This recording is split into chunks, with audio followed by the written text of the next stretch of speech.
Hi guys and welcome to Crazy Pepper Revenge. This channel is all about crazy true stories, stuff that happens in real life when things get a little bit messy, people dealing with drama, cheating, lies, breakups, and even revenge. Some stories are wild, some are emotional, but all of them will keep you watching. If you like real talk and real situations, you're in the right place. Don't forget to hit that subscribe button and stick around. This is Crazy Pepper Revenge, where the stories get spicy. Hospital's fluorescent lights buzzed like angry wasps above my uncle's deathbed. Andrew Marlowe, 67 years old, tubes snaking from his arms, gripped my wrist with surprising strength. "Chris," he wheezed, eyes darting toward the door. "The safe! Combination is Nina's birthday backwards. Don't trust—" His monitor flatlined with a piercing shriek. I stared at his lifeless face, my heart hammering. "Don't trust what?" Two nurses rushed in, pushing me aside as they worked frantically. But Andrew was gone, taking his warning with him. Nina appeared in the doorway, mascara streaked, clutching her phone. "Oh, God, Chris, I'm so sorry." She moved to embrace me, but something in her eyes, relief, made me step back. "When did you get here?" I asked. "Just now. Traffic was insane." She glanced at Andrew's body, then quickly away. "We should go. There's nothing more we can do." But there was. Andrew had left me something. And judging by Nina's nervous energy, she knew it. 3 days after the funeral, I stood in Andrew's cabin, staring at the floor safe he'd mentioned. The combination, Nina's birthday reversed, clicked open. Inside lay a USB drive, manila folders, financial documents, and a handwritten note that made me froze. "She's not who you think." I tried to warn her. I think they used her. If I'm gone, someone silenced me. The compound NX13, check my work. They're coming for you next. Don't trust Nina with this information. She's been compromised. Victoria Bell knows everything. Victoria Bell. The name meant nothing to me, but Andrew had underlined it 3 times. I grabbed the first folder labeled Nina, Confidential. Inside were bank statements showing mysterious transfers totaling $847,000 to Nina's personal accounts over 18 months. Photos of her with a tall, elegant woman I'd never seen. Intimate shots taken at expensive restaurants, hotel lobbies, private clubs. The woman had striking silver hair and expensive taste in everything from jewelry to wine. But the audio transcripts made my stomach churn. Nina. Andrew's getting suspicious again. He's demanding the full trial data from Phase 3. Victoria. Then we accelerate the timeline. "The board won't wait forever, darling." Nina. "Victoria, if he files that whistleblower complaint with the FDA..." Victoria. "He won't. Trust me. I've handled problematic researchers before." Nina. "What does that mean exactly?" Victoria. "It means Andrew Marlowe will have a very unfortunate accident. Heart failure, completely natural. The beauty of NX13 is its subtlety." Nina. "You're talking about..." Victoria. "I'm talking about protecting our investment, protecting our future. Unless you prefer to explain to federal investigators how you've been laundering pharmaceutical research money through your personal accounts?" I plugged in the USB with trembling fingers. Andrew had recorded everything. Hours of conversations, encrypted files, damning evidence that my wife of 8 years had betrayed not just me, but helped orchestrate the elimination of the only father figure I'd ever known. The deeper I dug, the worse it became. Nina worked for Meridian Pharmaceuticals as senior legal counsel. Dr. Victoria Bell, their chief compliance auditor and head of experimental research, had been conducting illegal human trials of experimental pills for nearly 3 years. Andrew, as a retired FDA research analyst, had discovered their scheme and threatened to expose it, so they'd eliminated him. With NX13, a prototype sedative so dangerous it had been banned from human testing after laboratory animals experienced massive organ failure within hours of injection. But this wasn't just about pharmaceutical fraud. The files revealed a systematic elimination program targeting anyone who threatened Meridian's research. 17 people over 2 years, researchers, test subjects, family members who asked too many questions, all ruled natural deaths, all injected with NX13. And Nina had been Dr. Bell's inside operative from the beginning. That night, Nina came home late from client meetings. She kissed my cheek, her lips tasting like wine and lies. "How was your day, honey?" she asked, hanging her designer coat. New, expensive, nothing she could afford on her legal salary. I studied her face, the same face I'd kissed on our wedding day, the same green eyes that once held only love. Now I saw calculation behind them, cold assessment of how much I might know. "Fine," I said carefully. "Just missing Andrew." Been going through his research. Her expression flickered. Fear, guilt, panic quickly masked. His research? I thought he was retired. Apparently not. He was investigating pharmaceutical companies, building quite a case against illegal experimentation. She moved to the wine fridge, hands shaking slightly. Chris, you know Andrew. He saw conspiracies everywhere. Maybe it's better to let sleeping dogs lie. Let sleeping dogs lie, like letting Andrew's elimination go unpunished. Maybe, I said, but he left me some interesting files about Meridian Pharmaceuticals, about someone named Victoria Bell. The wine glass slipped from her fingers, shattering against the kitchen tile. Sorry, she gasped, kneeling to clean up the mess. Clumsy, but I saw her hands trembling, saw the terror in her eyes. She knew I was closing in. Do you know Dr. Bell? I pressed. From work? She's mentioned in some compliance reports. Why? Another lie. The photos in Andrew's files showed them together dozens of times, intimate meals, private meetings, weekend trips to expensive resorts. Just curious. Andrew seemed particularly interested in her research methodologies. Nina's cleaning became frantic, almost violent. She cut her finger on a shard, deep red drops mixing with the spilled wine. I should shower, she said, fleeing toward the stairs. I watched her go, noting how she clutched her phone like a lifeline. Within minutes, I heard hushed conversation from the bathroom. A call to someone, probably Dr. Bell, warning that I was asking questions. By then, she knew she was in too deep. If she didn't keep feeding Victoria information, she feared they'd expose her too. Over the next week, I became someone else entirely. Chris, the security systems technician, vanished, replaced by Chris, the predator. I installed monitoring software on Nina's work tablet while she showered. I tracked her movements using GPS devices hidden in her car and briefcase. I recorded her phone calls, documented every lie, every secret meeting. The evidence painted a horrifying picture of systematic elimination and pharmaceutical fraud. Nina and Dr. Bell had been conducting their conspiracy for over 2 years, using illegal pills trials to fund their operation while eliminating anyone who threatened exposure. When Andrew discovered their scheme, they decided he had to disappear. Nina had arranged the hospital meeting where they'd administered NX-13 to his IV line. She'd held his hand while he died, whispering lies about loving him while Dr. Bell watched from the corridor. But Andrew had suspected their betrayal. His final recordings revealed he'd been building a case for months, gathering evidence, preparing to expose everything. He'd trusted Nina with some information, hoping she'd help bring down the conspiracy from inside Meridian. Instead, she'd delivered him to his executioners. My rage burned like molten steel in my chest. She chose money over family, over truth, over me. Nina's calendar showed regular meetings with VB at exclusive restaurants across the city. I followed her to one, watching through tinted windows as she and Dr. Bell sat intimately close, discussing pills trial data and neutralization schedules. Victoria Bell was everything I'd expected from the photos. Elegant, radiating the confidence of someone accustomed to playing with human lives. She wore expensive jewelry, drove a luxury sedan, and treated waitstaff like servants. Her silver hair was perfectly styled, her makeup flawless, her smile cold as winter. I planted listening devices in Nina's car, in her office briefcase, in the jewelry Dr. Bell had bought her. Every conversation revealed new horrors. They discussed problem patients who'd asked too many questions about side effects.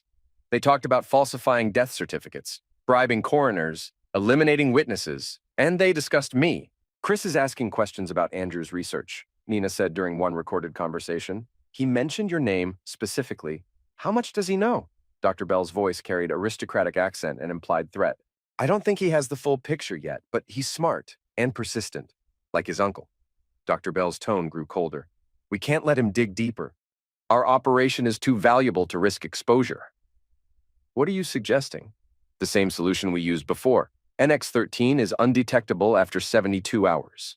One injection while he sleeps, he never wakes up. My chest turned to ice. They weren't just talking about covering up the past. They were planning my targeted disappearance. Nina's voice wavered. Victoria, no, I can't, not Chris. You didn't seem to have a problem with Andrew. That was different. Andrew was going to destroy everything we'd built. Chris is just curious. Curiosity eliminated the cat, darling. Dr. Bell's voice hardened. You're either with me completely or you're a liability. And you know how I handle liabilities. The threat was clear. Nina had become expendable too. That evening, she returned home pale and shaken. She barely touched dinner, jumping at every sound, glancing repeatedly at her phone. "Everything okay?" I asked, fighting to keep my voice casual. "Just work stress. This pharmaceutical compliance stuff is intense. Compliance."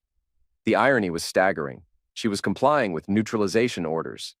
"Nina, if you ever needed to tell me something important, something that might be hard to hear, you know you could trust me, right?" Her eyes filled with tears. For a moment, I thought she might confess everything. Instead, she nodded and looked away. "Of course. We're a team." Team. Another lie to add to the mountain. But I had advantages they didn't know about.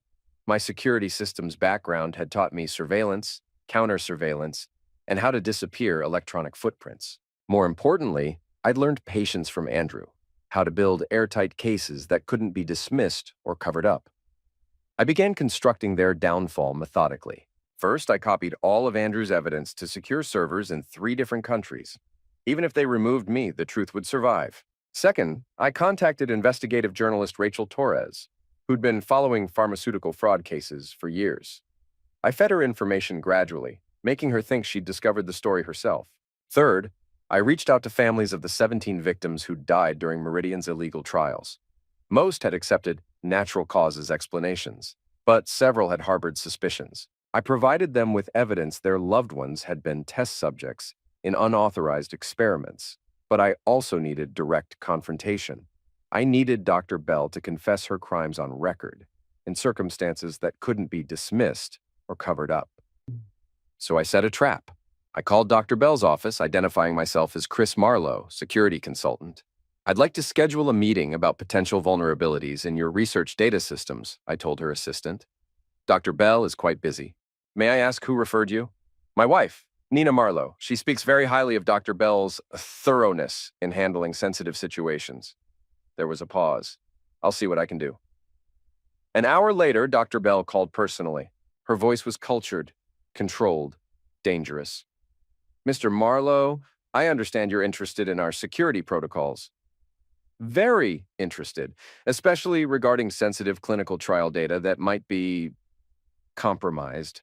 Her voice hardened slightly. "Perhaps we should meet in person. Are you familiar with the Riverside Industrial Park, Building C, Suite 200? Tonight, 8 p.m. I'll be there." "Excellent.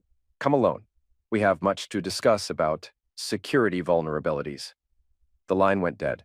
Dr. Bell was moving faster than expected. Whatever they'd planned for my removal, it was happening tonight. I spent the afternoon preparing like I was going to war. Hidden cameras throughout the industrial park, motion sensors, audio recording equipment broadcasting live to multiple servers, emergency beacons that would alert law enforcement if my vital signs flatlined. If Dr. Bell tried to eliminate me, the world would watch it happen in real time. I also prepared for fight. A ceramic knife taped to my ankle, undetectable by metal scanners. Pepper spray disguised as breath spray. Andrew's notes included detailed lab-grade synthesis instructions. I recreated the compound in a clean room with help from one of his retired research associates. And most importantly, a syringe filled with NX-13 that I'd synthesized from Andrew's chemical analysis notes. If they tried to eliminate me with their own compound, I'd return the favor. My motion-triggered alert system was already syncing with federal servers. If my vitals dropped or the live stream was interrupted, 3 different federal agencies would deploy within minutes. At 7:45 p.m., I parked outside Building C. The area was deserted except for security cameras I'd installed that afternoon, streetlights casting long shadows between empty warehouses. Dr. Bell's silver Mercedes sat in the lot, engines still warm. 2 other vehicles I didn't recognize. Backup muscle, probably. Inside, the building felt like a tomb. Emergency lighting cast eerie shadows down empty corridors, and my footsteps echoed ominously. Suite 200 was at the far end, door slightly ajar. "Dr. Bell," I called out. "In here, Mr. Marlowe!" I pushed through the door into a stark conference room. Dr. Bell sat at the far end of a long table, immaculate in her tailored suit despite the late hour. Her silver hair was perfectly styled, her makeup flawless. Behind her stood 2 men I didn't recognize. Corporate security, judging by their builds, and the subtle bulges under their jackets. "Please sit." Dr. Bell gestured to a chair across from her with manicured nails. "We have much to discuss." I remained standing, scanning for exits, threats, opportunities. About what? About your Uncle Andrew, about your wife Nina, about what happens next. I'm listening. Dr. Bell smiled with practiced coldness. Andrew was a brilliant researcher, passionate about patient safety. Unfortunately, he couldn't understand the bigger picture, which is progress requires sacrifice. Sometimes test subjects die so millions can live. Sometimes good people get hurt so corporations can save lives through innovation. Andrew couldn't accept that reality. So you eliminated him. We helped him find peace. Dr. Bell stood, straightening her jacket with practiced calm. The compound we used, NX-13, causes rapid organ shutdown that perfectly mimics natural cardiac failure, completely undetectable. Very humane, really. And the 17 other victims of your illegal trials? Her smile widened with genuine pride. Necessary casualties in the war against disease. Their sacrifice will help Meridian develop compounds that save thousands. I personally oversaw each elimination to ensure minimal suffering. And Nina? What was her role in Andrew's elimination? Nina provided access and emotional cover. Andrew trusted family, you see. She arranged the hospital meeting where we administered the compound. Played her part beautifully, even held his hand while he passed. Such convincing grief. Rage exploded through my chest like molten lava. She participated in his execution?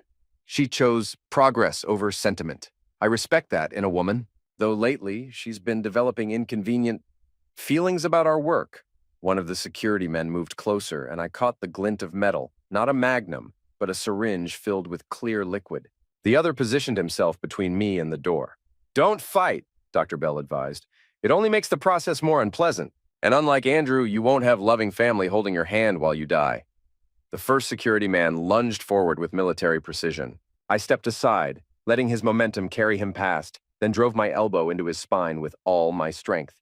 He crashed into the conference table, scattering papers and electronic equipment. The second man drew his syringe, moving with trained efficiency. I grabbed a heavy glass ashtray from the table, hurling it at his face with deadly accuracy. It connected with a sickening crack, and he stumbled backward, red liquid streaming from his broken nose. Dr. Bell reached for an alarm button on the wall, but I tackled her across the table. We crashed to the floor in a tangle of expensive fabric and flailing limbs, her perfect hair disheveled, her makeup smeared, her aristocratic composure shattered.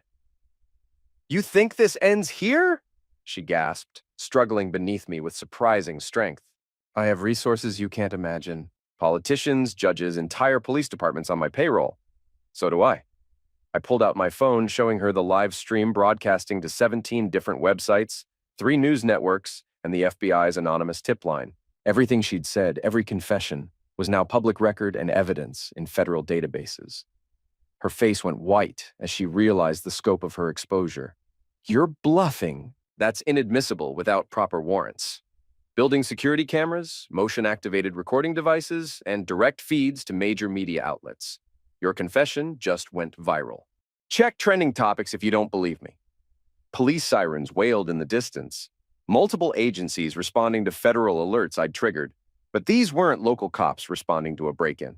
These were federal agents responding to pharmaceutical fraud, illegal human experimentation, and conspiracy to commit elimination. Dr. Bell struggled to her feet, her perfectly tailored suit torn and stained with dark streaks from the struggle. This won't stick. I have lawyers who specialize in making problems disappear permanently. You have confessions, multiple attempted eliminations, pharmaceutical fraud worth billions, and 17 families who finally know how their loved ones really died. The first security man was groaning on the floor, clutching his spine where I'd struck him. The second sat against the wall, trying to stop the flow from his shattered nose and broken teeth. Dr. Bell stood between them, realizing her corporate muscle had failed completely. Where's Nina? I demanded. Gone. The moment you scheduled this meeting, she knew her usefulness had expired. You eliminated her too? Dr. Bell laughed with genuine amusement. Worse, I told her the truth about tonight, about what you'd discovered, about what was going to happen to her precious husband. My stomach dropped. What truth? That her beloved husband was coming to destroy everything she'd worked for. That you'd rather see her in federal prison than protect her. That you were willing to sacrifice her to avenge Andrew. She didn't take the news well. The doors burst open with explosive force. SWAT officers flooded in, weapons drawn, tactical gear gleaming under fluorescent lights.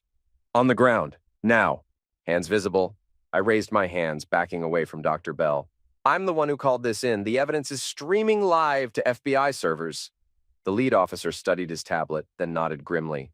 Mr. Marlowe, we've been monitoring your broadcast. Dr. Bell, you're under arrest for conspiracy, fraud, and conspiracy to commit elimination. As they forced Dr. Rico Bell to her knees, zip-tying her hands behind her back, she shot me a final glare full of aristocratic venom. She chose me, you know. When I gave her the chance to warn you, to save you, she chose her career instead. The words hit like physical blows. Even knowing Nina's betrayal, part of me had hoped she'd been coerced, manipulated. But she'd actively chosen Dr. Bell over me, over family, over truth. She's at the private airfield, Dr. Bell continued as they hauled her upright. Flight plan filed for Switzerland. Though I doubt she'll make it past customs with federal warrants being issued as we speak. The lead agent was already radioing commands. All units, suspect Nina Marlowe, flight risk, federal warrants incoming. Lock down all airports, private airfields, border crossings. Consider armed and extremely dangerous. As they dragged Dr. Bell away, she called back with aristocratic disdain. You destroyed everything she cared about. See how she thanks you for your devotion. The next hours blurred together in a haze of federal interviews, evidence documentation, and media chaos. The story exploded across every network.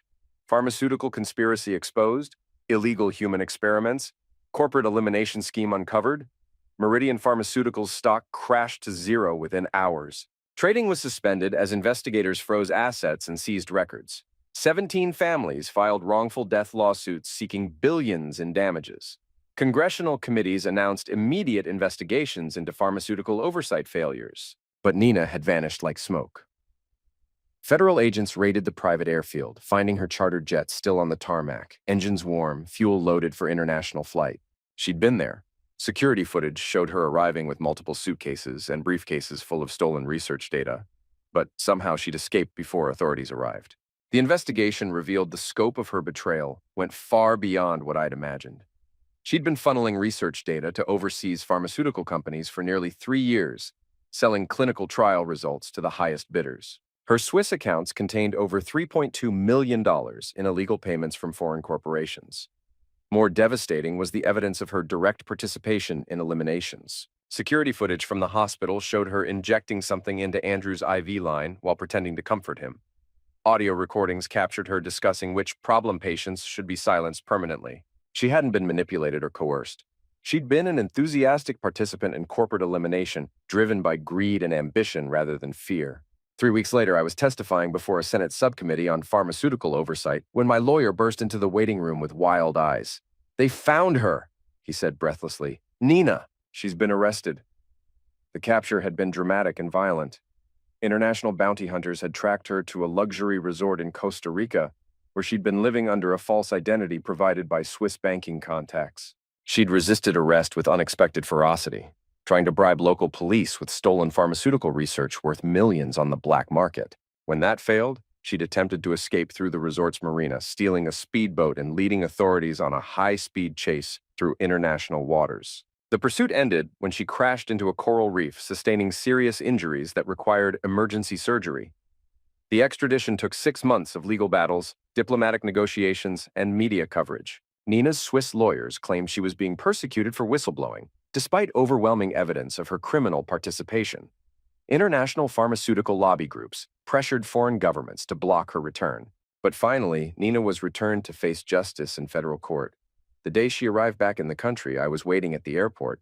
Not to see her, I never wanted to see her again, but to ensure she couldn't escape again. Federal marshals led her through the terminal in shackles and orange jumpsuit, replacing her designer clothes. She looked smaller somehow, diminished. The confident legal counsel who'd once commanded boardrooms had been replaced by a desperate fugitive with hollow eyes, graying hair, and visible scars from her boat crash. Our eyes met briefly as they led her past the media gauntlet. She mouthed the word sorry, but it meant nothing. Sorry didn't resurrect Andrew. Sorry didn't undo the 17 innocent people eliminated in illegal experiments. Sorry didn't erase her choice to prioritize money over truth. The trial began 8 months later, after extensive pretrial motions and media coverage. Federal prosecutors had built an airtight case using my evidence, Dr. Bell's confessions, and testimony from pharmaceutical whistleblowers worldwide. Nina faced 37 federal charges, including conspiracy to commit elimination, fraud, racketeering, and obstruction of justice. I attended every day of proceedings, sitting in the gallery, watching my former wife dissect our marriage for legal advantage. Her defense team painted her as a victim of Dr.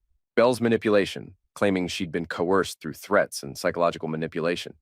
The prosecutor, Sarah Blackwood, destroyed that narrative methodically with devastating efficiency. Audio recordings of Nina laughing about problem patients being eliminated, financial records showing her enthusiastic acceptance of bribery payments, security footage of her personally administering lethal compounds to unconscious victims. Most damning was her recorded conversation with Dr. Bell about my planned elimination. Dr. Bell, we need to eliminate Chris before he exposes everything. Nina, what about making it look accidental? Car crash, home invasion, pharmaceutical overdose? Dr. Bell, too risky. NXE13 is cleaner. He goes to sleep, never wakes up. Nina, will it hurt? Will he suffer? Dr. Bell, does it matter? He's threatening everything we've built. Nina, no, I suppose it doesn't matter. The courtroom was silent as they played that recording. Jurors stared at Nina with disgust and horror. Her own parents, sitting in the front row, looked ashamed and heartbroken. When Nina took the stand in her own defense, the cross-examination was brutal and methodical. Prosecutor Blackwood systematically destroyed every excuse, every justification, every claim of victimhood. Mrs. Marlowe, did Dr. Bell force you to inject NX13 into your husband's uncle? No, but the circumstances? Yes or no, Mrs. Marlowe? Did she physically force you? No. Did she threaten your life if you didn't participate? Not directly, but the implication? Yes or no, Mrs. Marlowe? Nina's voice was barely audible. No. Did you receive payment for your participation? I received compensation for my consulting work. You received $200,000 deposited to your Swiss account the day after Andrew Marlowe died. Correct? Yes. Did you spend this money on luxury items, designer clothes, expensive jewelry, a new car? Yes. You purchased a $50,000 necklace with payment earned from your uncle-in-law's elimination. Is that correct? Nina broke down sobbing, her careful composure finally cracking. I never meant for anyone to die. I thought they were just going to scare him. But when Andrew Marlowe did die, you didn't report it to authorities. You didn't confess. You didn't stop the illegal experiments. Instead, you continued participating, didn't you? Yes. You helped plan 17 additional eliminations over the following months. Correct. Yes. Including the planned elimination of your own husband? Nina's voice was a whisper. Yes. And you personally administered lethal compounds to unconscious victims on at least 3 occasions? Yes. For money? Yes. The jury deliberated for 3 hours. When they returned, the 4 women stood with grim determination. On the charge of conspiracy to commit elimination in the first degree, we find the defendant guilty. On the charge of racketeering, guilty. On the charge of fraud, guilty. On the charge of conspiracy to distribute controlled substances, guilty. 37 guilty verdicts. Nina collapsed as each one was read, her defense team catching her before she hit the floor. Sentencing came 2 weeks later.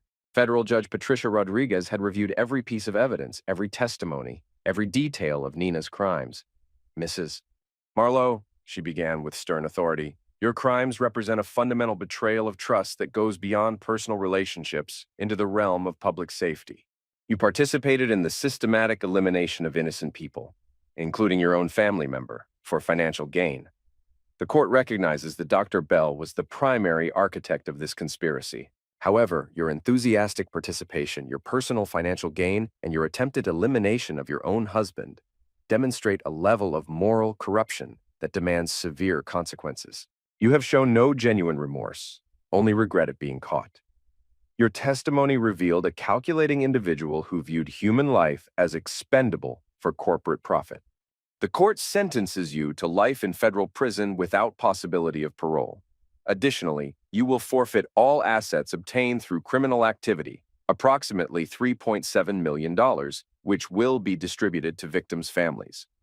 Furthermore, this court recommends you be placed in protective custody, as your cooperation with prosecutors has likely made you a target for remaining conspirators. Nina's scream echoed through the courtroom as marshals led her away in chains.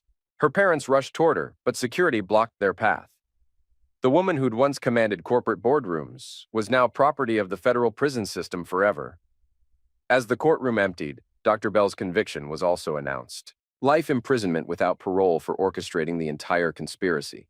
Her corporate security team received 30-year sentences in exchange for testimony against remaining Meridian executives. But my revenge wasn't complete, not yet. Over the following months, I systematically destroyed everyone connected to Andrew's elimination. Using evidence from Nina's files, I exposed corrupt FDA officials who'd accepted bribes to suppress safety reports. 3 resigned in disgrace. 2 faced federal charges that would end their careers permanently.